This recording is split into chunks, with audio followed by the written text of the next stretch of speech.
सचिन क्षेत्र में firing with लूट और हत्या का मुख्य आरोपी गिरफ्तार। सचिन में फायरिंग कर गई चौंकाने वाली लूट और हत्या के मामले में मुख्य आरोपी गिरफ्तार। सचिन पुलिस ने आरोपी को बिहार से गिरफ्तार किया। आरोपी को ट्रांसफर वारंट के साथ हिरासत में लिया गया। आरोपी पिंटू पासवान को गिरफ्तार कर घटना का रिकंस्ट्रक्शन किया गया। जुलाई में लूट करने आए थे 4 आरोपी।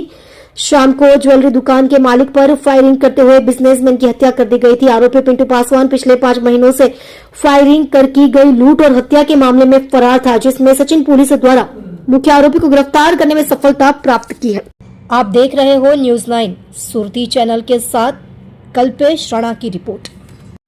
सचिन पोलीस स्टेशन ની અંદરમાં એક લૂંટ વિથ મર્ડરનો જે બનાવ બનેલો હતો, શ્રીનાથજી જ્વેલર્સ જે આપણે સચિન બજારની અંદર આવેલો હતો, એમાં જે 4 આરોપી હતા મુખ્ય, એમાં 3 આરોપીઓને સુરત શહેર પોલીસ દ્વારા ખૂબ ઝડપથી પકડી પાડવામાં આવેલા હતા અને તેઓને ન્યાયિક હિરાસતમાં પણ મોકલી આપવામાં આવ્યા હતા અને એમના ઉપર ન્યાયિક કાર્યવાહી પણ ચાલુ થઈ જવા પામેલ છે, જેમાંથી એક આરોપી પિન્ટુ પાસવાન કરીને નાસો ફરતો હતો।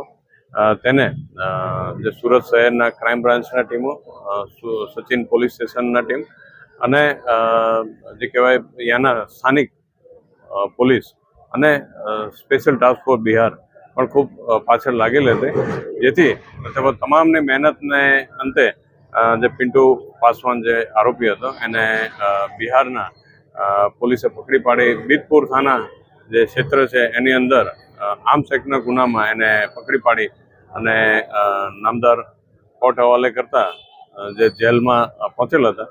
તો જે સચિન પોલીસ સ્ટેશનને માહિતી મળતા તેના વોરંટ આધારે એનો કબજો લેવામાં આવેલો છે અને હાલમાં નામદાર સ્થાનિક કોર્ટ દ્વારા એના લાંબા રિમાન્ડ મંજૂર કરવામાં આવતા આજરોજ જે જગ્યા હતી બનાવ સ્થળ ત્યાં લાવીને આરોપીને રિકન્સ્ટ્રક્શન પંચનામું જે રીતે બનાવ બન્યો હતો તેનો સંપૂર્ણ સ્થળ ઉપરનું જે રિકન્સ્ટ્રક્શન પંચનામું કરવામાં આવેલ છે અને એના ડિજિટલ એવિડન્સ પણ કલેક્ટ કરવામાં આવેલ છે।